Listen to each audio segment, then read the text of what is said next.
ਇੱਕ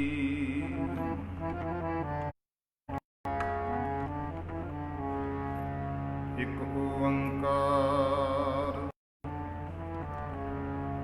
ਸਤਿਨਾਮ ਕਰਤਾ ਪੁਰਖ ਨਿਰਵੈਰ ਅਕਾਲ ਮੂਰਤ ਅਜੂਨੀ ਸੈਭੰ ਗੁਰ ਪ੍ਰਸਾਦ ਜਪਵਾਦ ਸਚ ਜੁਗਾਦ ਸਚ ਹੈ ਭੀ ਸਚ ਨਾਨਕ ਹੋਸੀ ਭੀ ਸਚ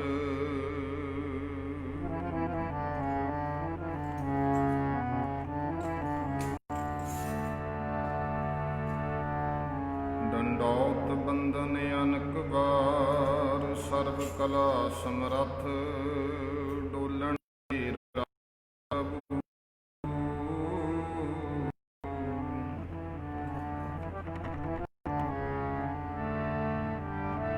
ਡੋਲਣ ਤੇ ਰਾਖੋ ਪ੍ਰਭੂ ਨਾਨਕ ਦੇ ਕਰ ਹੱਥ ਹਰ ਹਰ ਨਾਮ ਸੀਤਲ ਜਲ ਧਿਆਵੋ ਹਰ ਚੰਦਨ ਵਾਸ ਸੁਗੰਧ ਗੰਧਈਆ ਸਤ ਸੰਗਤ ਪਰਮ ਪਦ ਪਾਇਆ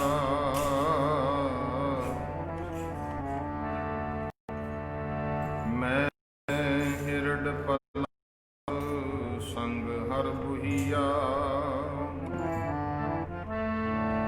ਜਪ ਜਗਨਾਥ ਜਗਦੀਸ਼ ਗੁਸਈਆ ਸ਼ਰਨ ਪਰੇ ਸਈ ਜਨ ਉਬਰੇ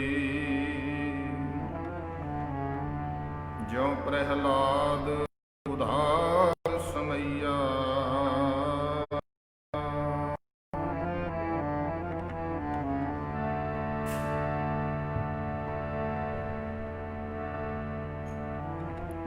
ਵਾਹਿਗੁਰੂ ਜੀ ਆਪਣੇ ਸੇਵਕ ਕੀ ਆਪੇ ਰਾਖੇ ਨਾਮ ਪਾਵੇ ਜੀ ਸੇਵਕ ਕੀ ਆਪੇ ਰਾਖੇ ਆਪੇ ਨਾਮ ਪਾਵੇ ਜੀ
ਆਪੇ ਨਾਮ ਜਪਾਵੇ। ਜਹ ਜਹ ਕਾਜ ਕਿਰਤ ਸੇਵਕ ਕੀ, ਤਹਾਂ ਤਹਾਂ ਉਠ ਧਾਵੇ। ਕਤ ਮਿਤ ਕਰਤਾ ਆਪੇ ਜਾਣੈ, ਸਭ ਵਿਦ ਹਰ ਹਰ ਆਪ ਬਨਈਆ। ਜਿਸ ਸਤਿਗੁਰ ਭੇਟੇ ਸੋ ਕੰਚਨ ਹੋਵੈ, ਜੋ ਲਿਖਿਆ ਸੋ ਮਿਟੈ ਨਾ ਮਿਟਈਆ।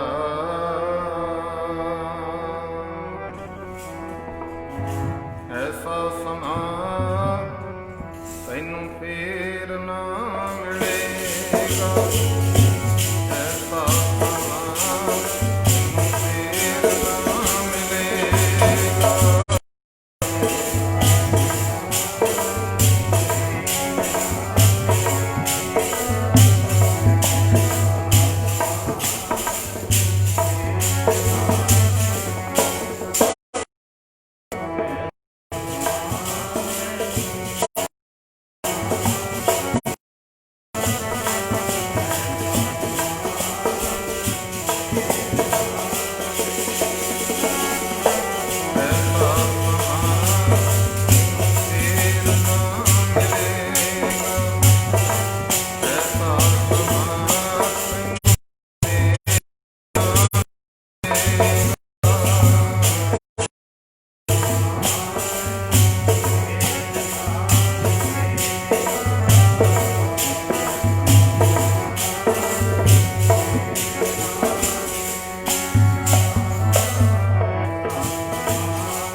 ਪਰਮ ਸਤਿਕਾਰਯੋਗ ਚਬਰ ਤਖਤ ਛਤਰ ਦੇ ਮਾਲਕ, ਜੁਗੋ ਜੁਗ ਅਟਲ ਦਸਾਂ ਪਾਤਸ਼ਾਹੀਆਂ ਦੀ ਆਤਮਿਕ ਜੋਤ, ਧੰਨ ਧੰਨ ਸ੍ਰੀ ਗੁਰੂ ਗ੍ਰੰਥ ਸਾਹਿਬ ਜੀ ਮਹਾਰਾਜ,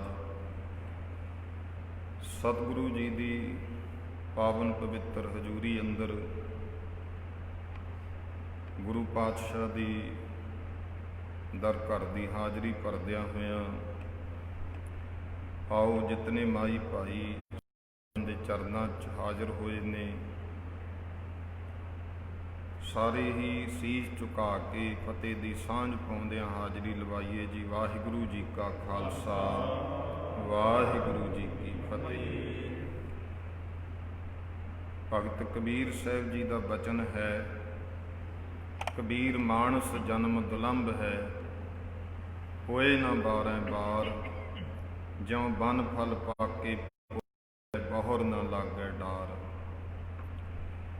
ਗੁਰੂ ਮਹਾਰਾਜ ਜੀ, ਗੁਰੂ ਅਰਜਨ ਦੇਵ ਜੀ ਪਾਤਸ਼ਾਹ, ਸ਼ਹੀਦਾਂ ਦੇ ਸਰਤਾਜ ਮਹਾਰਾਜ ਬਚਨ ਕਰਦੇ ਹਨ, ਭਈ ਪ੍ਰਾਪਤ ਮਾਨੁਖ ਦੇ ਹੁਰੀਆ, ਗੋਬਿੰਦ ਮਿਲਣ ਕੀ ਇਹ ਤੇਰੀ ਬਰੀਆ, ਅਵਰ ਕਾਜ ਤੇਰਾ ਕਿਤੈ ਨਾ ਕਾਮ, ਮਿਲ ਸਾਧ ਸੰਗਤ ਭਜ ਕੇਵਲ ਨਾਮ। ਇਹ ਜਿਹੜਾ ਮਨੁੱਖਾ ਜਨਮ ਹੈ, ਉਹ ਬਹੁਤ ਲੰਮੇ ਸਮੇਂ ਬਾਅਦ ਮਨੁੱਖ ਜਨਮ ਦੀ ਪ੍ਰਾਪਤੀ ਹੋਈ ਹੈ। ਬਾਰ-ਬਾਰ ਨਹੀਂ ਮਿਲਦਾ ਹੈ, ਬੜਾ 84 ਦਾ ਚੱਕਰ ਲਮੇਰਾ ਹੈ ਤੇ ਆ ਕੇ ਮਨੁੱਖਾ ਜਨਮ ਦੀ ਪ੍ਰਾਪਤੀ ਹੁੰਦੀ ਹੈ। ਔਰ ਇਸ ਮਨੁੱਖਾ ਜਨਮ ਦੇ ਵਿੱਚ ਗੁਰੂ ਮਹਾਰਾਜ ਜੀ ਦੀ ਬਾਣੀ ਦਾ ਉਪਦੇਸ਼ ਗ੍ਰਹਿਣ ਕਰਨਾ, ਗੁਰੂ ਪਾਤਸ਼ਾਹ ਜੀ ਦੀ ਸਿੱਖਿਆ ਤੇ ਚੱਲਣਾ, ਤਾਂ ਕਿ ਸਾਡਾ ਜੀਵਨ ਸਫਲ ਹੋ ਸਕੇ। ਧੰਨ ਸ੍ਰੀ ਗੁਰੂ ਅਰਜਨ ਦੇਵ ਜੀ ਮਹਾਰਾਜ ਜੀ ਦਾ ਸ਼ਹੀਦੀ ਦਿਹਾੜਾ ਹੈ ਅੱਜ ਇਸ ਪ੍ਰਥਾਈ, ਕਿਉਂਕਿ ਗੁਰੂ ਮਹਾਰਾਜ ਜੀ ਨੇ ਭਾਣੇ ਅੰਦਰ ਰਹਿ ਸ਼ਹੀਦੀ ਦਿੱਤੀ ਹੈ। ਮਹਾਰਾਜ ਦੀ ਬਾਣੀ ਦਾ ਬਚਨ ਹੈ ਕਿ ਇਹ ਜਿਹੜੀ ਸ਼ਾਂਤੀ ਅੰਦਰ ਦੀ ਠੰਡਕ ਹੈ, ਇਹ ਨਾਮ ਦੇ ਦੁਆਰਾ ਪ੍ਰਾਪਤ ਹੁੰਦੀ ਹੈ। ਜੋ ਗੁਰੂ ਅਰਜਨ ਦੇਵ ਜੀ ਪਾਤਸ਼ਾਹ ਨੇ ਤੱਤੀ ਤਵੀ ਤੇ ਬੈਠ ਕੇ ਵੀ ਗੁਰਮੁਖੋ ਨਾਮ ਮੰਗਿਆ, ਤੇਰਾ ਕੀਆ ਮਿੱਠਾ ਲਾਗੈ ਨਾਮ ਪਦਾਰਥ ਨਾਨਕ। ਬਚਨ ਹੈ ਸੀਤਲ ਥੀਵੈ ਨਾਨਕਾ ਜਪੰਦੜੋ ਹਰ ਨਾਮ। ਨਾਮ ਜਪਦਿਆਂ ਹੀ ਅੰਦਰ ਦੀ ਠੰਡਕ ਮਿਲਦੀ ਹੈ। ਸੀਤਲ ਤੋਂ ਭਾਵ ਹੈ ਠੰਡ। ਦੋ ਸ਼ਬਦ ਵਰਤਦੇ ਆ, ਇੱਕ ਸੀਤਲ ਇੱਕ ਗਰਮ। ਸੀਤਲ ਜਲ, ਪਰਮੇਸ਼ਰ ਦੇ ਨਾਮ ਨੂੰ ਜਲ ਵੀ ਕਿਹਾ।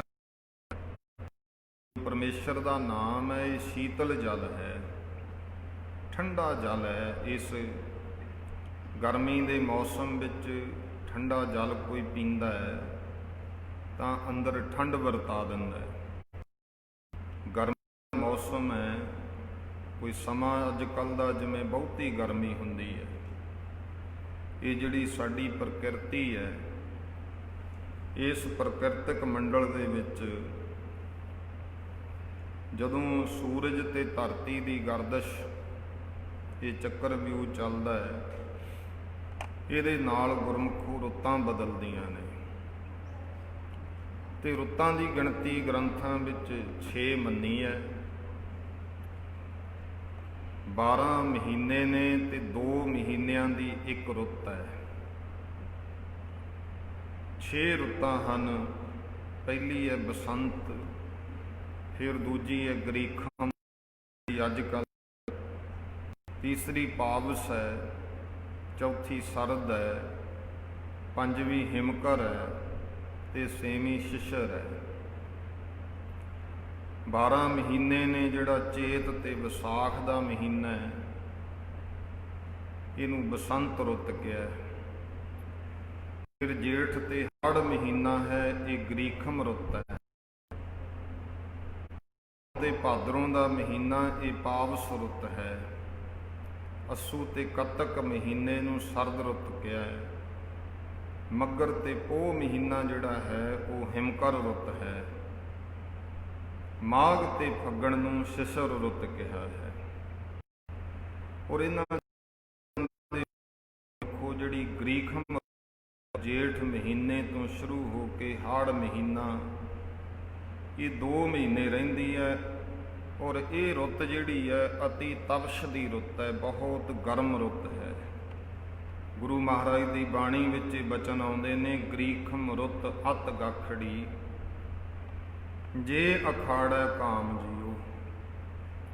ਔਰ ਇਹ ਗਰਮੀ ਦੀ ਰੁੱਤ ਦਾ ਜਿਹੜਾ ਜੇਠ ਹੈ ਦਾ ਪਹਿਲਾ ਮਹੀਨਾ ਹੈ, ਜਦੋਂ ਬਸੰਤ ਬਹਾਰ ਤੋਂ ਜੇਠ ਦਾ ਮਹੀਨਾ ਚੜ੍ਹਦਾ ਹੈ ਤੇ ਸੂਰਜ ਦੀ ਗਰਮੀ ਨਾਲ ਧਰਤੀ ਤਪਦੀ ਹੈ। ਜਿਹੜੇ ਮਾਰੂਥਲ ਨੇ ਉਹ ਅਗਨੀ ਵਾਂਗ ਸੜਦੇ ਹੈ, ਭਖਦੇ ਨੇ। ਇੱਥੋਂ ਤੱਕ ਜਿੱਥੇ ਕੋਈ ਪਾਣੀ ਰੁਕਿਆ ਹੈ ਉਹ ਵੀ ਤਪਣਾ ਜਾਂਦਾ ਹੈ।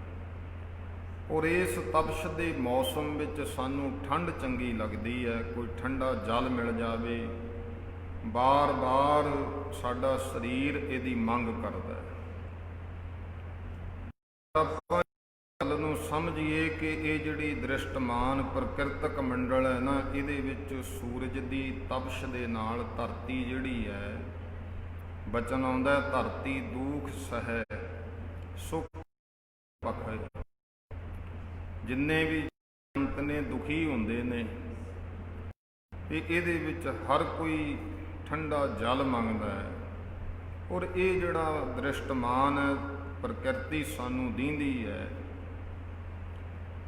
ਇਹਦੇ ਵਿੱਚ ਜਿੱਥੇ ਆਪਾਂ ਇਹ ਕੁਝ ਵੇਖਦੇ ਹਾਂ ਉੱਥੇ ਇੱਕ ਸੂਖਮ ਮੰਡਲ ਵੀ ਹੈ, ਉਹਦੀ ਆਪਣੀ ਹੈ।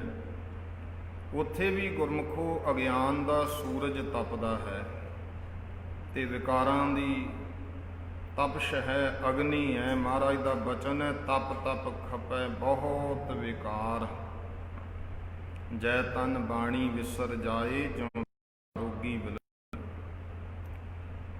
ਲੁਕਾਈ ਜਿਹੜੀ ਹੈ ਅੰਦਰੋਂ ਅਗਿਆਨਤਾ ਦਾ ਸੂਰਜ ਚੜ੍ਹਿਆ ਤੇ ਵਿਕਾਰਾਂ ਦੀ ਅਗਨੀ ਹੈ, ਇਹਦੇ ਨਾਲ ਤਪਦੀ ਹੈ। ਹੁਣ ਬਾਹਰ ਦੀ ਤਪਸ਼ ਤੇ ਗੁਰਮੁਖੋ ਬਾਰਿਸ਼ ਹੋ ਜਾਵੇ ਉਹਦੇ ਨਾਲ ਹਟ ਜਾਂਦੀ ਹੈ, ਠੰਡੀ ਹਵਾ ਚੱਲ ਪਵੇ ਦੂਰ ਹੋ ਜਾਂਦੀ ਹੈ। ਜਾਂ ਫਿਰ ਇਸ ਤਪਸ਼ ਤੋਂ ਬਚਣ ਵਾਸਤੇ ਜਿਹੜੇ ਮਾਇਆ ਧਾਰੀ 4 ਪੈਸੇ ਦਿੱਤੇ ਆਪਾਂ ਏਸੀ ਲਾ ਲਏ, ਹੋਰ ਕਰ ਲਈ। ਪਰ ਜਿਹੜੀ ਸੂਖਮ ਮੰਡਲ ਦੀ ਦੁਨੀਆ ਹੈ ਇਹਦੇ ਵਿੱਚ ਮਨ ਦੀ ਗਰਦਿਸ਼ ਹੈ, ਆਤਮ ਮੰਡਲ ਵਿੱਚ ਵਿਕਾਰਾਂ ਦੀ ਤਪਸ਼ ਹੈ, ਤ੍ਰਿਸ਼ਨਾ ਕਾਮ ਕ੍ਰੋਧ ਲੋਭ ਇਤਿਆਦਿਕ ਦੀ ਅਗਨੀ ਹੈ, ਅਗਨ ਸਾਗਰ ਬੂਢਤ ਸੰਸਾਰਾ। ਤੇ ਇਸ ਤਪਸ਼ ਤੋਂ ਬਚਣ ਵਾਸਤੇ ਗੁਰੂ ਮਹਾਰਾਜ ਜੀ ਨੇ ਇੱਕੋ ਸਾਧਨ ਉਹ ਕੀ ਹੈ, ਗੁਰੂ ਦੀ ਕਿਰਪਾ ਦੇ ਨਾਲ ਜੋ ਸਾਰੇ, ਕੋਈ ਅਮੀਰ ਹੈ ਕੋਈ ਗਰੀਬ ਹੈ, ਸਭ ਨੂੰ ਪ੍ਰਾਪਤੀ ਹੋ ਜਾਂਦੀ ਹੈ। ਉਹ ਹੈ ਇੱਕ ਪਰਮੇਸ਼ਰ ਦਾ ਨਾਮ। ਪਿਆਰ ਤੇ ਸਤਿਕਾਰ ਨਾਲ ਬੈਠੋ, ਕੋਈ ਗੱਲਬਾਤ ਨਹੀਂ ਕਰਨੀ। ਜਿਹੇ ਜੀ ਵਿਛਾਈ ਬੀਬੀ ਤੇਰੇ ਥੱਲੇ ਉਹੀ ਜਿਹੀ ਦੂਜੀ ਥੱਲੇ ਹੈ, ਇੱਥੇ ਬਹਿ ਜਾਓ ਉੱਥੇ ਬਹਿ ਜਾਓ, ਬੈਠੋ ਤੇ ਸਾਰੇ ਹਾਜ਼ਰੀ ਲਵਾਇਓ। ਕਲ ਯੁਗ ਤਤੀਆਂ ਹਵਾਵਾਂ ਵਾਲਾ, ਠੰਡਾ ਤੇਰਾ ਨਾਮ ਮਾਲਕ। ਕਲ ਯੁਗ ਤਤੀਆਂ ਹਵਾਵਾਂ ਵਾਲਾ, ਠੰਡਾ ਤੇਰਾ ਨਾਮ ਮਾਲਕ।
ਪਰਮੇਸ਼ਰ ਦਾ ਜੋ ਨਾਮ ਹੈ ਉਹ ਐਸਾ ਸੀਤਲ, ਕੋਈ ਪੂਰਨ ਤੌਰ ਤੇ ਫਿਰ ਆਪਣੇ ਹਿਰਦੇ ਵਿੱਚ ਵਸਾ ਲਵੇ ਨਾ ਇਸ ਨਾਮ ਨੂੰ, ਐਸੀ ਅਵਸਥਾ ਹੋ ਜਾਵੇ ਕਿ ਸੁਰਤ ਦੇ ਵਿੱਚ ਸ਼ਬਦ ਦੀ ਸਮਾਈ ਹੋ ਜਾਵੇ, ਮਨ ਟਿਕ ਜਾਵੇ, ਤਾਂ ਐਸੇ ਪ੍ਰਾਣੀ ਨੂੰ ਪਰਮੇਸ਼ਰ ਦਾ ਕੀਤਾ ਕਰਮ ਚੰਗਾ ਲੱਗਦਾ ਹੈ।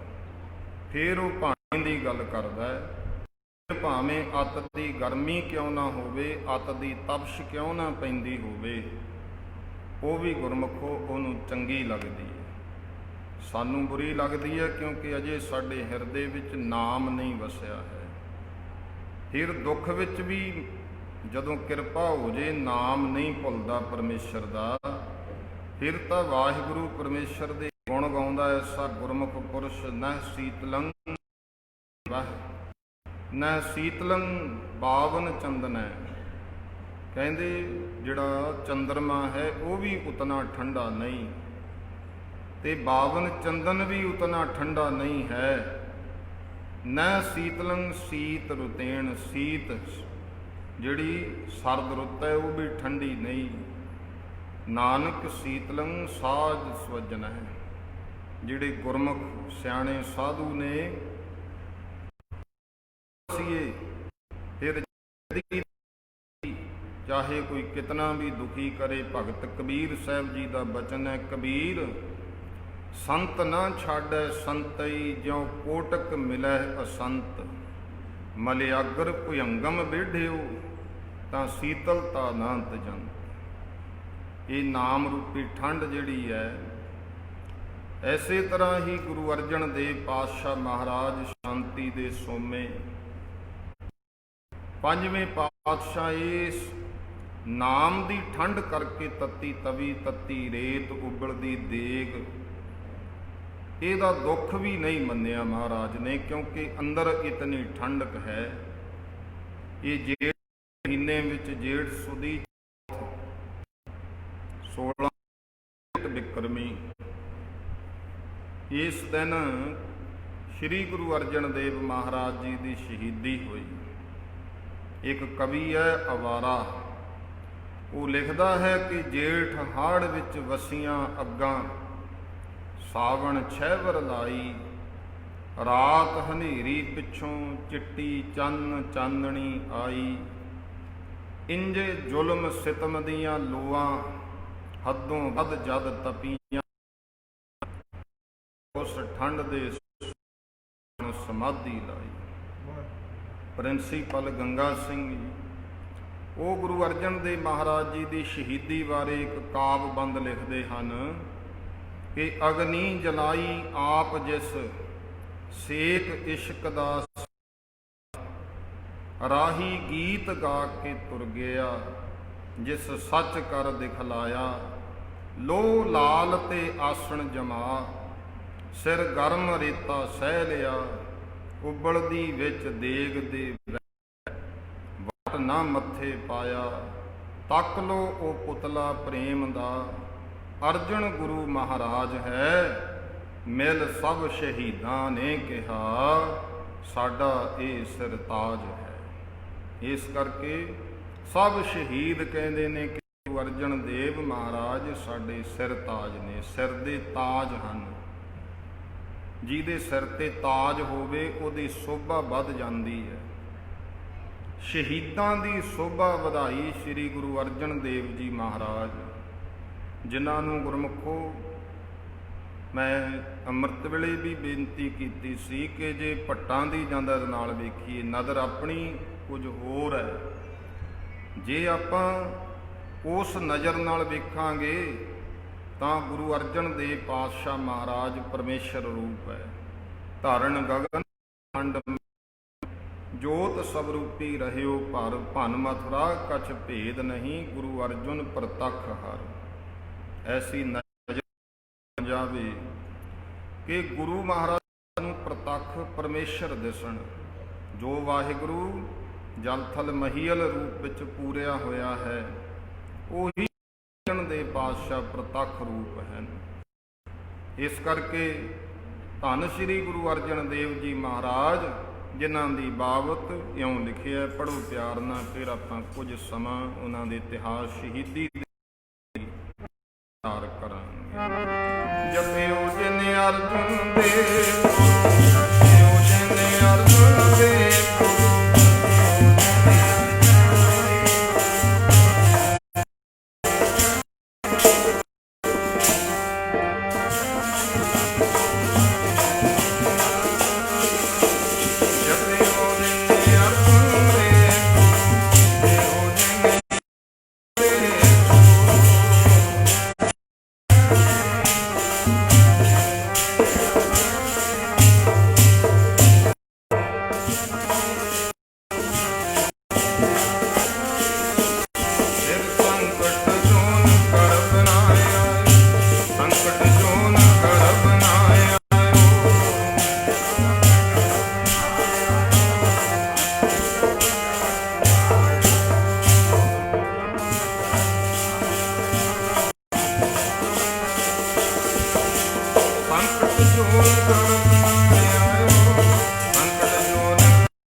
ਜੀਵਨ ਪੜ੍ਹਦੇ ਹਾਂ ਤੇ ਗੁਰੂ ਮਹਾਰਾਜ ਜੀ ਦਾ ਵਿਰੋਧ ਜਿਹੜਾ ਹੈ ਦੋ ਪੱਖਾਂ ਤੋਂ ਹੋਇਆ। ਇੱਕ ਉਹ ਵਿਰੋਧੀ ਸਨ ਜਿਨ੍ਹਾਂ ਨੂੰ ਆਪਾਂ ਜਾਤੀ ਦੁਸ਼ਮਣੀ ਕਹਿ ਸਕਦੇ ਹਾਂ, ਜਿਵੇਂ ਗੁਰੂ ਮਹਾਰਾਜ ਦਾ ਵੱਡਾ ਭਰਾ ਪ੍ਰਿਥੀ ਚੰਦ ਹੈ, ਉਸ ਦਾ ਪੁੱਤਰ ਮਿਹਰਬਾਨ ਹੈ, ਜਾਂ ਇੱਕ ਦੁਸ਼ਟ ਚੰਦੂ ਹੈ। ਇਹਨਾਂ ਦਾ ਸੀ ਜਾਤੀ ਦੁਸ਼ਮਣੀ, ਆਪਣੀ ਨਿੱਜੀ ਕਿੜ ਕੋਈ ਕੱਢਦੇ ਆ। ਤੇ ਦੂਜਾ ਹਿੱਸਾ ਸੀ ਪੰਡਤਾਂ ਤੇ ਮੌਲਵੀਆਂ ਦਾ। ਉਹ ਕੀ ਸੀ? ਧਾਰਮਿਕ ਜਿਹੜਾ ਮਜ਼ਹਬੀ ਤਵੱਸਬ ਹੈ।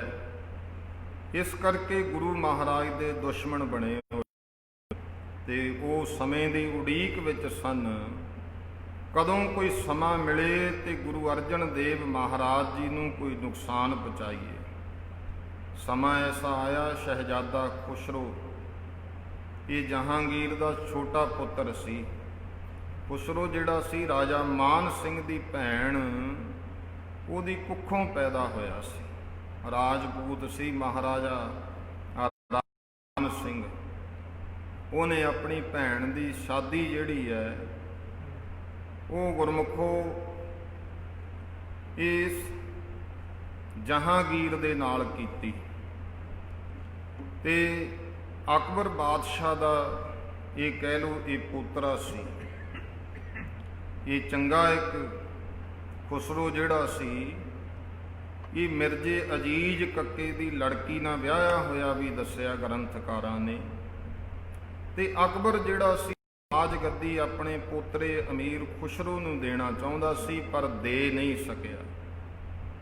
ਮਿਰਜ਼ਾ ਅਜੀਜ਼ ਕੱਕਾ ਰਾਜਾ ਮਾਨ ਸਿੰਘ ਦੇ ਹੱਕ ਵਿੱਚ ਸਨ, ਪਰ ਇਹਨਾਂ ਦੋਹਾਂ ਦਾ ਕੋਈ ਵੱਸ ਨਹੀਂ ਚੱਲਿਆ। ਔਰ ਉਹ ਸਮਾਂ ਆਇਆ, ਅਕਬਰ ਦੀ ਮੌਤ ਹੋਈ ਤਾਂ ਮਗਰੋਂ ਅਕਬਰ ਦਾ ਪੁੱਤਰ ਅਮੀਰ ਖੁਸਰੋ ਦਾ ਪਿਤਾ ਜਹਾਂਗੀਰ ਬਾਦਸ਼ਾਹ ਬਣ ਗਿਆ, ਤਖਤ ਤੇ ਬੈਠ ਗਿਆ। 6 ਮਹੀਨੇ ਲੰਘੇ ਐ। ਇਸ ਛੋਟੇ ਸਾਹਿਜ਼ਾਦੇ ਨੇ ਬਗਾਵਤ ਕਰ ਦਿੱਤੀ, ਪਰ ਬਹਾਨਾ ਹੁਣ ਇਹ ਕੀਤਾ ਆਗਰਾ ਛੱਡਦੇ ਕਿ ਇਹਦੇ ਦਾਦੇ ਅਕਬਰ ਦੇ ਮਕਬਰੇ ਜਿਹੜੇ ਆ ਸਿਕੰਦਰੀਆ ਉੱਤੇ ਫੁੱਲ ਚੜਾਉਣ ਜਾ ਰਹੇ ਆ। ਇਹਨੂੰ ਜਹਾਂਗੀਰ ਬਾਦਸ਼ਾਹ, ਉਹਨੂੰ ਪਤਾ ਲੱਗ ਗਿਆ ਮੇਰੇ ਬਾਪ ਨੂੰ ਕਿ ਮੈਂ ਬਗਾਵਤ ਕੀਤੀ, ਉਹ ਮਗਰੇ ਮਗਰ ਆ ਰਿਹਾ ਹੈ। ਤੇ ਇਹ ਘਬਰਾਇਆ ਹੋਇਆ 350 ਆਪਣੇ ਨਾਲ ਪੰਜਾਬ ਵੱਲ ਨੂੰ ਹੋ ਤੁਰਿਆ ਤੇ ਤਰਨ ਤਾਰਨ ਸਾਹਿਬ ਗਿਆ। ਪਹਿਲਾਂ ਵੀ ਦੇਖੋ ਅਕਬਰ ਗੁਰੂ ਘਰ ਦੇ ਦਰਸ਼ਨ ਕਰ ਚੁੱਕਾ ਸੀ। ਹੁਣ ਤਰਨ ਤਾਰਨ ਜਿੱਥੇ ਗੁਰੂ ਕਾ ਲੰਗਰ ਚੱਲਦਾ ਹੈ ਤੇ ਇਹ ਪ੍ਰਸ਼ਾਦਾ ਪਾਣੀ ਛਕ ਲਿਆ। ਗੁਰੂ ਕੇ ਲੰਗਰ ਵਿੱਚ ਇਹ ਨਹੀਂ ਵੇਖਿਆ ਜਾਂਦਾ ਹਿੰਦੂ ਹੈ, ਮੁਸਲਮਾਨ ਹੈ, ਗਰੀਬ ਹੈ, ਅਮੀਰ ਹੈ, ਕੌਣ ਹੈ। ਤੇ ਇਹ ਤੋਂ ਬਾਅਦ ਜਹਾਂਗੀਰ ਬਾਦਸ਼ਾਹ ਜਿਹੜਾ ਉਹ ਫੌਜ ਲੈ ਕੇ ਤੁਰਿਆ ਆਉਂਦਾ। ਅਸਲ ਵਿੱਚ ਖੁਸਰੋ ਦਾ ਜਿਹੜਾ ਇਰਾਦਾ ਸੀ ਉਹ ਸੀ ਲਾਹੌਰ ਉੱਤੇ ਕਬਜ਼ਾ ਕਰਨਾ। ਕਬਜ਼ਾ ਕਰਕੇ ਮੈਂ ਕਿਲੇ ਤੇ ਫਿਰ ਮੈਂ ਆਪਣੇ ਬਾਪ ਦੇ ਨਾਲ 2 ਹੱਥ ਕਰ ਲਵਾਂਗਾ, ਪਰ ਇਹ ਯਤਨ ਵਿੱਚ ਉਹ ਸਫਲ ਨਾ ਹੋ ਸਕਿਆ। ਯਤਨ ਬਹੁਤ ਕਰਦਾ, ਪਰ ਹੁੰਦਾ ਉਹੀ ਹੈ ਜੋ ਕਰਤਾਰ ਨੂੰ ਪਾਉਂਦਾ ਹੈ, ਪਰਮੇਸ਼ਰ ਨੂੰ ਪਾਉਂਦਾ ਹੈ। ਜਿਹੜੀ ਗੱਲ ਵਾਹਿਗੁਰੂ ਦੀ ਮਰਜ਼ੀ ਹੈ ਉਹ ਹੁੰਦੀ ਨੇ। ਬੰਦਾ ਤੇ ਬਹੁਤ ਯਤਨ ਕਰਦਾ ਹੈ, ਇਹ ਤਾਂ ਚਾਹੁੰਦਾ ਹੈ ਮੈਂ ਸਾਰੇ ਕੁਝ ਤੇ ਫਤਿਹ ਪਾ ਕੇ ਸਭ ਕੁਝ ਆਪਣੇ ਅਧੀਨ ਕਰ ਲਵਾਂ, ਪਰ ਮਾਲਕ ਦੀ ਮਰਜ਼ੀ, ਉਹਦੀ ਰਜ਼ਾ ਤੋਂ ਬਗੈਰ ਨਹੀਂ ਕੁਛ ਹੁੰਦਾ। ਇਹ ਇਉਂ ਜਦੋਂ ਫਿਰ ਇਹ ਅੱਗੇ ਨੂੰ ਜਾ ਰਿਹਾ ਸੀ ਤੇ ਪਿੱਛੇ ਜਹਾਂਗੀਰ ਆਇਆ, ਕਾਬਲ ਵੱਲ ਨੂੰ ਭੱਜਿਆ।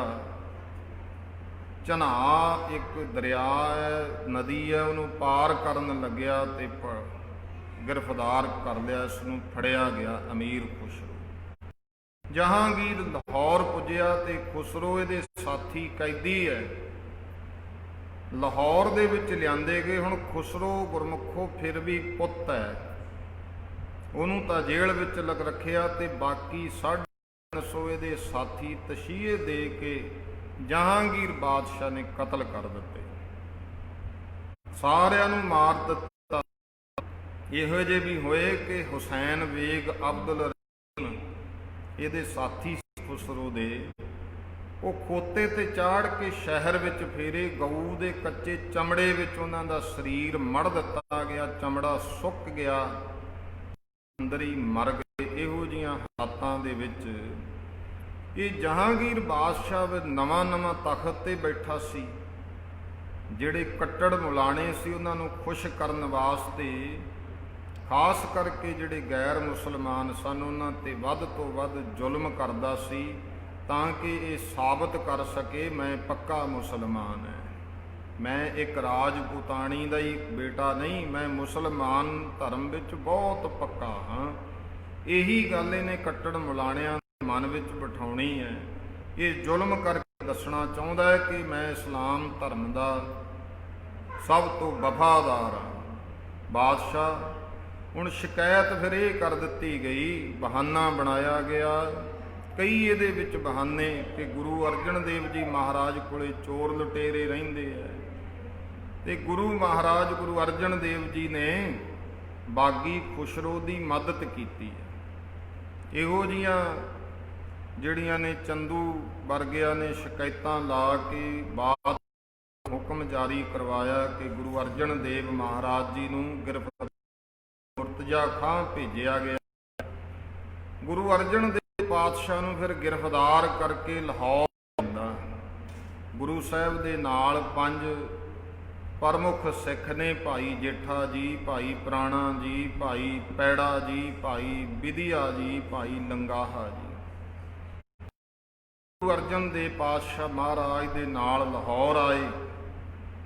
ਇਹ ਗੁਰੂ ਮਹਾਰਾਜ ਜੀ ਦੇ ਉੱਤੇ ਉਹਦੀ ਮਦਦ ਕਰਨ ਦਾ ਝੂਠਾ ਦੋਸ਼ ਲਾਇਆ। ਖੁਸਰੋ ਜਿਹੜਾ ਹੈ ਗੋਇੰਦਵਾਲ ਸਾਹਿਬ ਤੋਂ ਤਰਨ ਤਾਰਨ ਦੇ ਰਸਤੇ ਲਾਹੌਰ ਗਿਆ ਸੀ ਤੇ ਗੁਰੂ ਅਰਜਨ ਦੇਵ ਮਹਾਰਾਜ ਉਸ ਵੇਲੇ ਤਰਨ ਤਾਰਨ ਸਾਹਿਬ ਸਨ। ਇਉਂ ਇਹ ਜਾਂਦਾ ਜਾਂਦਾ ਕਿਤੇ ਗੁਰੂ ਕੇ ਲੰਗਰ ਵਿੱਚੋਂ ਪ੍ਰਸ਼ਾਦਾ ਛਕ ਗਿਆ।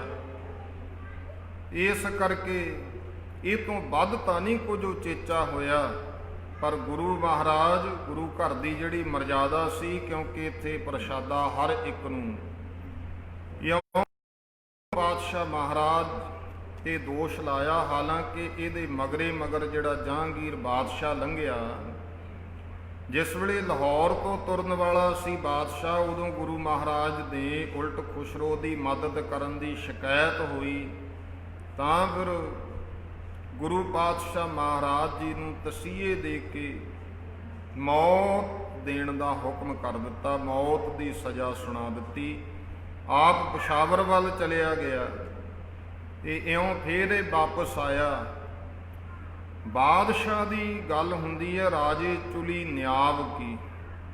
ਜੇ ਤਾਂ ਇਹ ਕੋਈ ਜਾਣਕਾਰ ਚੰਗਾ ਬੁੱਧੀਮਾਨ ਹੁੰਦਾ ਤੇ ਗੱਲ ਦਾ ਨਿਤਾਰਾ ਕਰਦਾ, ਸੱਚ ਕੀ ਹੈ ਝੂਠ ਕੀ ਹੈ, ਫੈਸਲਾ ਆਪ ਕਰਦਾ।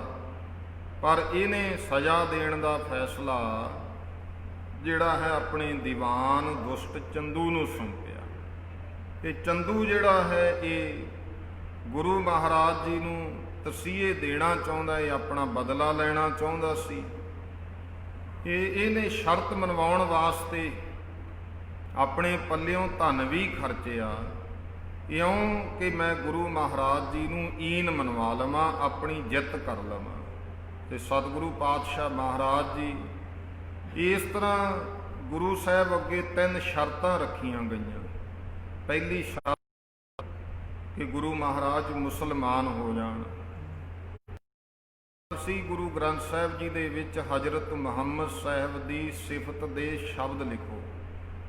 ਤੇ ਤੀਜੀ ਸ਼ਰਤ ਸੀ ਉਚੇਰੀ, ਜਿਹੜੀ ਖਾਸ ਕਰਕੇ ਉਚੇਚੇ ਤੌਰ ਤੇ ਕਹੀ ਗਈ, ਉਹ ਸੀ ਚੰਦੂ ਨੇ ਕੀਤੀ ਕਿ ਆਪਣੇ ਪੁੱਤਰ ਸਾਹਿਬਜ਼ਾਦਾ ਸ੍ਰੀ ਗੁਰੂ ਹਰਗੋਬਿੰਦ ਸਾਹਿਬ, ਉਦੋਂ ਸਾਹਿਬਜ਼ਾਦਾ ਹਰਗੋਬਿੰਦ ਕਿਹਾ ਜਾਂਦਾ ਸੀ, ਉਹਦੇ ਵਾਸਤੇ ਚੰਦੂ ਦੀ ਲੜਕੀ ਦਾ ਜਿਹੜਾ ਰਿਸ਼ਤਾ ਹੈ ਉਹ ਲੈ ਲਵੋ। ਗੁਰੂ ਪਾਤਸ਼ਾਹ ਮਹਾਰਾਜ ਨੇ 3 ਸ਼ਰਤਾਂ ਮੰਨਣ ਤੋਂ ਇਨਕਾਰ ਕਰ ਦਿੱਤਾ ਔਰ ਤਸੀਹੇ ਝੱਲਣ ਵਾਸਤੇ ਮਹਾਰਾਜ ਤਿਆਰ ਹੋਏ। ਗੁਰੂ ਸਾਹਿਬ ਨੇ ਧੀਰਜ ਨਾਲ ਉੱਤਰ ਦਿੱਤਾ ਸੀ, ਭਲਿਓ ਇਹ 3 ਸ਼ਰਤਾਂ ਵਿੱਚੋਂ ਕੋਈ ਵੀ ਸ਼ਰਤ ਪੂਰੀ ਕਰਨੀ ਸਾਡੇ ਵੱਸ ਦੀ ਗੱਲ ਨਹੀਂ ਹੈ। ਪਹਿਲੀ ਸ਼ਰਤ ਇਹ ਕਹਿਣਾ ਕਿ ਮੁਸਲਮਾਨ ਹੋ ਜਾਵੋ।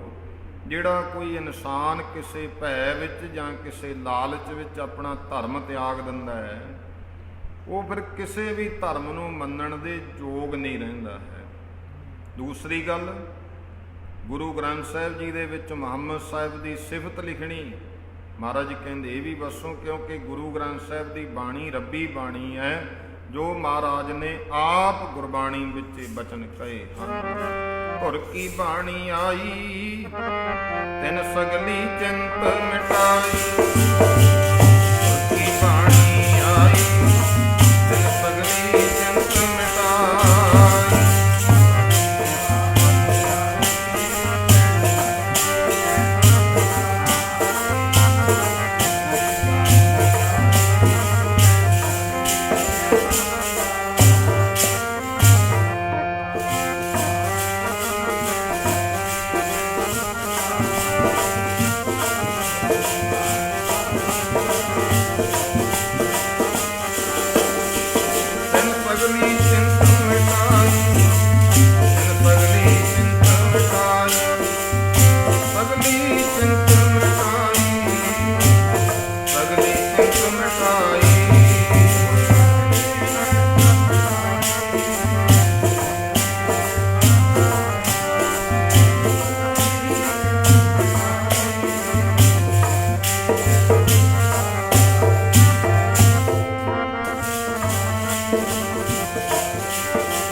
ਸਾਹਿਬ ਜੀ ਕਿਸੇ ਧਰਮ ਦੇ ਵਿਰੋਧੀ ਨਹੀਂ, ਪਰ ਇਹ ਬਾਣੀ ਧੁਰਕੀ ਬਾਣੀ ਹੈ। ਜਿੱਥੇ ਤੱਕ ਕੋਈ ਮੁਸਲਿਮ ਧਰਮ ਦੀ ਗੱਲ ਹੈ ਤਾਂ ਗੁਰੂ ਸਾਹਿਬ ਦੀ ਬਾਣੀ ਵਿੱਚ 5 ਨਿਵਾਜ਼ਾਂ ਦੀ ਗੱਲ ਕੀਤੀ। ਸੱਚਾ ਮੁਸਲਮਾਨ ਕਿਹੋ ਜਿਹਾ ਹੋਵੇ ਇਹ ਵੀ ਗੱਲ ਕੀਤੀ। ਇਹ ਵੀ ਬਚਨ ਨੇ, ਅਵਲ ਅੱਲਾਹ ਨੂਰ ਉਪਾਇਆ ਕੁਦਰਤ ਕੇ ਸਭ ਬੰਦੇ, ਏਕ ਨੂਰ ਤੇ ਸਭ ਜਗ ਉਪਜਾ ਕੌਣ ਭਲੇ ਕੋ ਮੰਦੇ।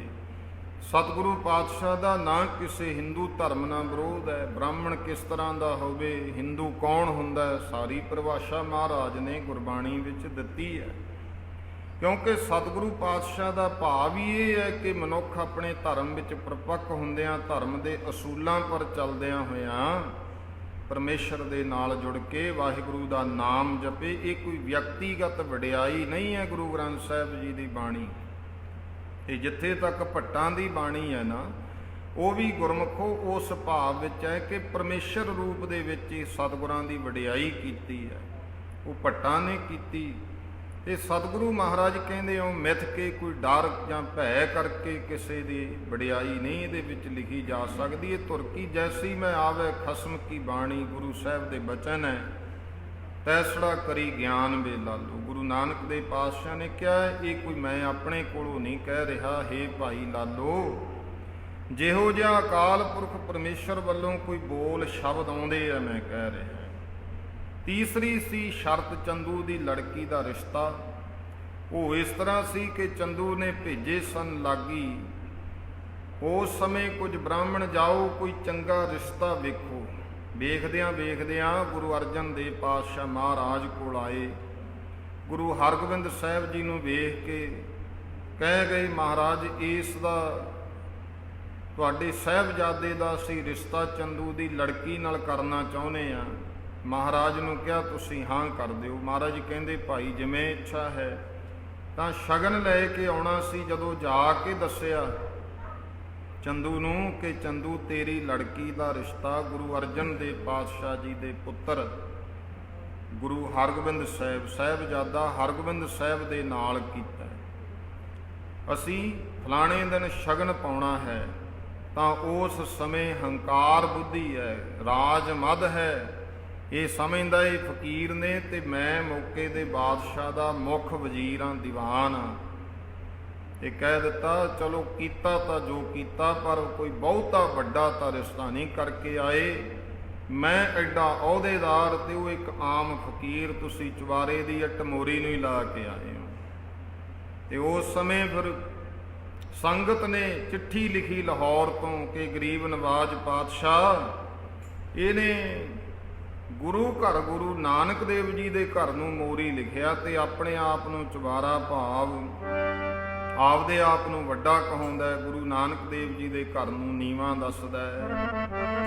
ਤਾਂ ਇਸ ਜਿਹੜਾ ਚੰਦੂ ਦੀਵਾਨ ਹੈ, ਚੰਦੂ ਦੀਵਾਨ ਦੀ ਮਹਾਰਾਜ ਦੀ ਲੜਕੀ ਦਾ ਰਿਸ਼ਤਾ ਨਾ ਲੈਣਾ ਗੁਰੂ, ਚੰਦੂ ਦੀਵਾਨ ਦਾ ਰਿਸ਼ਤਾ ਨਾ ਲੈਣਾ ਗੁਰੂ ਜੀ, ਦੀਵਾਨ ਦਾ।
ਸ੍ਰੀ ਅੰਮ੍ਰਿਤਸਰ ਸਾਹਿਬ ਆਈ, ਪੰਥ ਪ੍ਰਕਾਸ਼ ਕਰਤਾ ਲਿਖਦਾ ਹੈ, ਬਾਬੇ ਬੁੱਢੇ ਅਰ ਗੁਰਦਾਸ ਇਤਿਹਾਸਕ ਸਿੱਖ ਥੇ ਜੋ ਖਾਸ, ਜਿਹੜੇ ਖਾਸ ਸਿੱਖ ਹੈ। ਚਿੱਠੀ ਸਭ ਕੋ ਗੁਰੂ ਸੁਣਾਈ, ਗੁਰੂ ਮਹਾਰਾਜ ਨੇ ਸਾਰਿਆਂ ਨੂੰ ਚਿੱਠੀ ਪੜ੍ਹਾ ਕੇ ਸੁਣਾਈ। ਸਭ ਨੇ ਕਹਿਓ ਨਾ ਲਿਹੋ ਸਗਾਈ। ਤਾਂ ਸਭ ਨੇ ਕਹਿਤਾ ਮਹਾਰਾਜ ਇਹਦੀ ਲੜਕੀ ਦਾ ਰਿਸ਼ਤਾ ਨਹੀਂ ਲੈਣਾ, ਇਹ ਸਗਾਈ ਨਹੀਂ ਲੈਣੀ। ਲਿਖਿਓ ਚੰਦੂ ਦੁਸ਼ਟ ਗਰਬੀਲੇ। ਕੀ ਲਿਖਿਆ ਚਿੱਠੀ ਵਿੱਚ ਮਹਾਰਾਜ? ਇਹ ਹੰਕਾਰ ਦੇ ਭਰੇ ਹੋਏ ਚੰਦੂ ਦੁਸ਼ਟ ਨੇ। ਦੁਰਬਚਨ ਸੇ ਹਮ ਔਰ ਛੀਲੇ। ਇਹਨੇ ਗੁਰੂ ਨਾਨਕ ਦੇ ਘਰ ਨੂੰ ਦੁਰਬਚਨ ਕਹੇ ਨੇ, ਸਾਡੇ ਹਿਰਦੇ ਛਿੱਲੇ ਗਏ ਹਨ। ਕੀ ਕਿਹਾ ਇਹਨੇ? ਆਪ ਚੁਬਾਰਾ ਬਣਿਓ ਪਾਪੀ, ਗੁਰ ਕਾ ਘਰ ਇਨ ਮੋਰੀ ਥਾਪੀ। ਇਸ ਪੰਕਤੀ ਨੂੰ ਪੜ੍ਹ ਲੈਣਾ। ਆਪ ਚੁਬਾਰਾ ਬਣਿਆ ਪਾਪੀ, ਗੁਰ ਕਾ ਘਰ ਇਨ ਮੋਰੀ ਥਾਪੀ। ਆਪ ਚੁਬਾਰਾ ਬਣਿਆ ਪਾਪੀ, ਗੁਰ ਕਾ ਘਰ ਇਨ ਮੋਰੀ ਥਾਪੀ।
ਕਰ ਦਿੱਤੀ ਕਿ ਸਾਧ ਸੰਗਤ ਦਾ ਫੈਸਲਾ ਹੈ ਤੇ ਗੱਲ ਰਹਿ ਗਈ ਫਿਰ ਅੱਗੇ ਤਸੀਹੇ ਚੱਲਣ ਦੀ। ਉਹ ਵੀ ਹੈ ਨਿਰੰਕਾਰ ਦਾ ਭਾਣਾ ਸਮਝਿਆ ਤੇ ਗੁਰੂ ਅਰਜਨ ਦੇਵ ਪਾਤਸ਼ਾਹ ਖਿੜੇ ਮੱਥੇ ਪ੍ਰਵਾਨ ਕੀਤਾ। ਮਹਾਰਾਜ ਕਹਿੰਦੇ ਸੀ ਤਿਆਰ ਹਾਂ। ਗੁਰਦੁਆਰਾ ਡੇਰਾ ਸਾਹਿਬ ਹੈ ਜਿੱਥੇ ਅੱਜ ਕੱਲ ਇਹ ਫਿਰ ਜਗ੍ਹਾ ਚੁਣੀ ਗਈ ਗੁਰੂ ਪਾਤਸ਼ਾਹ ਨੂੰ ਤਸੀਹੇ ਦੇਣ ਵਾਸਤੇ। ਸਖਤ ਪਹਿਰੇ ਵਿੱਚ ਮਹਾਰਾਜ ਨੂੰ ਲਿਆਂਦਾ, ਸ਼ਰਤਾਂ ਪੜ੍ਹ ਕੇ ਸੁਣਾਈਆਂ।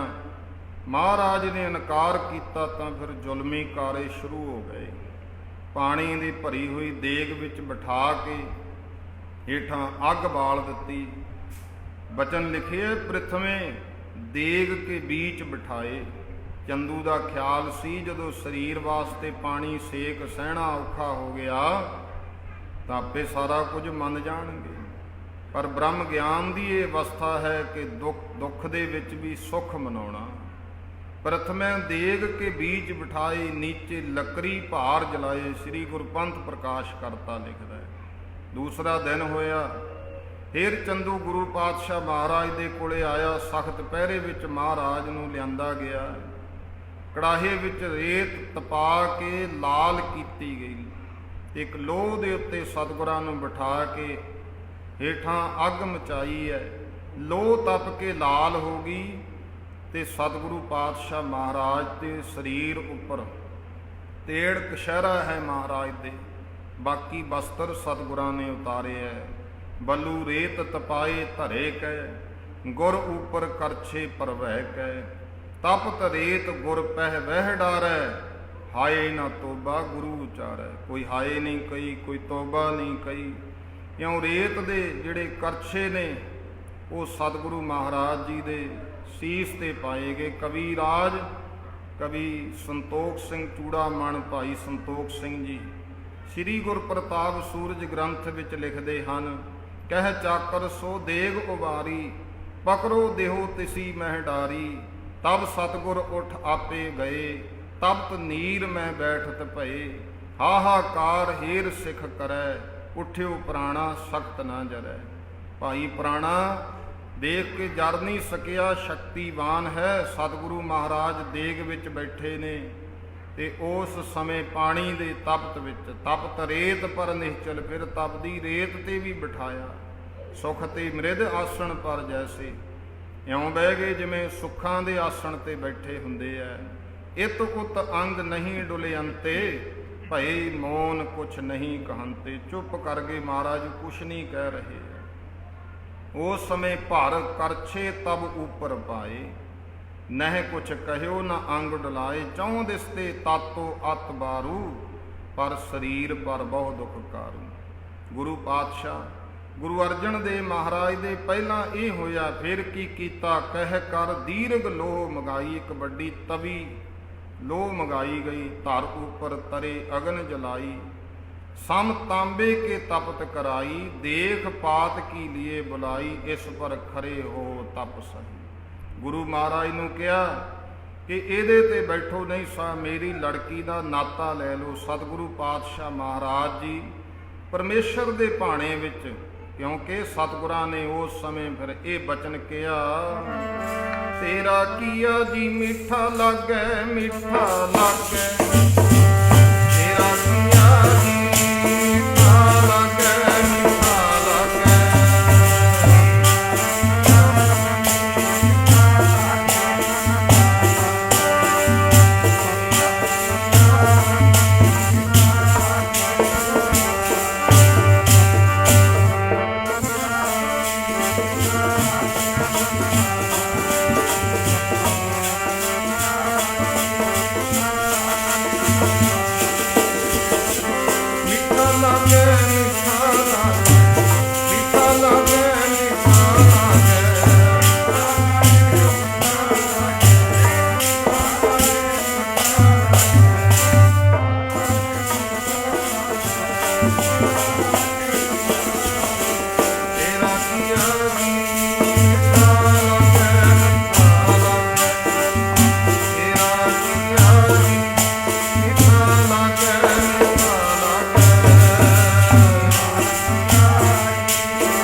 ਬਚਨ ਕਰਦਿਆਂ ਤੇਰਾ ਕੀਆ ਮੀਠਾ ਲਾਗੈ, ਹਰ ਨਾਮ ਪਦਾਰਥ ਨਾਨਕ ਮੰਗੈ।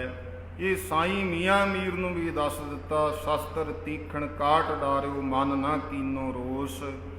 ਤੇ ਸਤਿਗੁਰੂ ਸੱਚੇ ਪਾਤਸ਼ਾਹ ਮਹਾਰਾਜ ਇਉਂ ਤੱਤੀ ਤਵੀ ਤੇ ਬੈਠ ਗਏ ਹੈ। ਸਾਈਂ ਮੀਆਂ ਮੀਰ ਵਰਗੇ ਮਹਾਂਪੁਰਸ਼ ਬ੍ਰਹਮ ਗਿਆਨੀ ਆ ਕੇ ਹਾਏ ਪੁਕਾਰ ਵੀ ਕੀਤੀ, ਮਹਾਰਾਜ ਹੁਕਮ ਕਰੋ।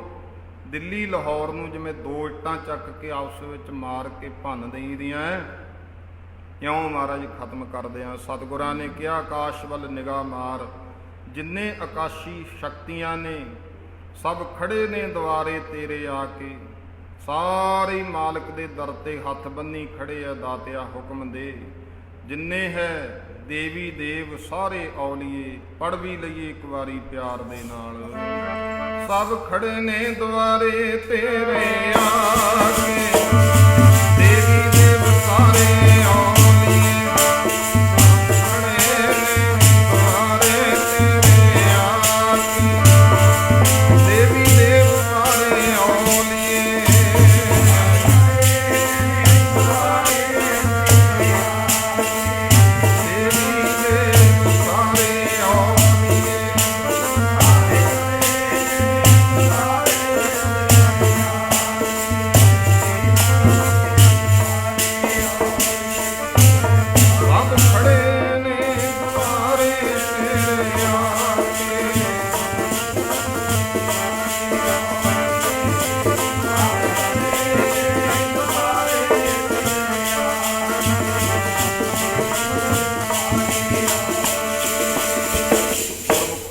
ਹੱਥ ਬੰਨੀ ਖੜੇ, ਪਰ ਮਹਾਰਾਜ ਭਾਣੇ ਵਿੱਚ, ਇਹ ਭਾਣਾ ਇਸ ਤਰ੍ਹਾਂ ਸਾਨੂੰ ਮੰਨ ਕੇ ਦਿਖਾਇਆ ਤੇ ਸਿਖਾਇਆ।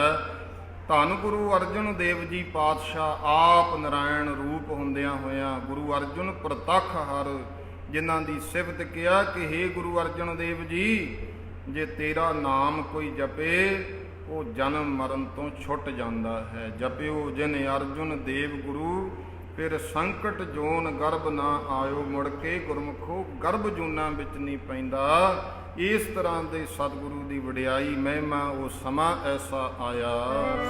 ਤਤੀ ਤਵੀ ਤੇ ਸਮਾਧੀ ਲਾ ਕੇ ਬਹਿ ਗਿਆ, ਮਾਲਕ ਸਾਰੀ ਦੁਨੀਆ ਦਾ। ਤਤੀ ਤਵੀ ਤੇ ਸਮਾਧੀ ਲਾ ਕੇ ਬਹਿ ਗਿਆ, ਮਾਲਕ ਸਾਰੀ ਦੁਨੀਆ ਦਾ।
ਪਾਤਸ਼ਾਹ ਮਹਾਰਾਜ ਫਿਰ ਜੇਠ ਸੁਦੀ ਚੌਥ ਸੰਮਤ 1663 ਬਿਕਰਮੀ।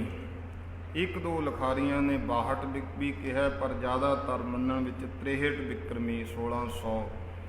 ਇਹ ਦਿਨ ਜੇਠ ਸੁਦੀ ਚੌਥ ਨੂੰ ਸਤਿਗੁਰੂ ਪਾਤਸ਼ਾਹ ਮਹਾਰਾਜ ਨੇ ਸ਼ਹੀਦੀ ਦਿੱਤੀ।